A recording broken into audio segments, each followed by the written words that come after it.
Il y a des vérités que l'on préfère taire parce qu'elles dérangent, parce qu'elles réveillent des parts de nous qu'on a voulu oublier. L'avortement en fait partie. Certaines femmes ont choisi d'avorter après une agression sexuelle. D'autres parce qu'elles se sentaient seules, perdues et sans soutien. D'autres encore ont découvert plus tard le vrai visage de l'homme avec qui elles étaient et ont préféré interrompre plutôt que d'enfanter dans la peur. Chaque histoire est différente, mais dans les plans subtils, l'acte reste le même. Celui d'une rupture dans le flux de la vie, une scission dans la lignée ancestrale. Ce n'est pas une punition, non. Ce n'est pas non plus la colère de Dieu, mais c'est une loi d'équilibre, car tout ce qui a été interrompu sans réparation finit toujours par réclamer d'être entendu. Car ces âmes ne cherchent pas à punir, mais elles recherchent la paix.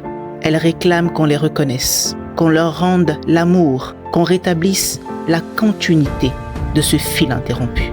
Car dans chaque avortement, c'est un morceau de la lignée que l'on arrache. Et cette coupure peut se manifester sous plusieurs formes. Ça peut être la stérilité, des blocages émotionnels, un vide intérieur ou une fatigue inexpliquée, fatigue permanente. Il faut savoir que tant que la réparation n'est pas faite, tant que la parole du pardon n'a pas été posée, eh bien notre lignée reste déséquilibrée.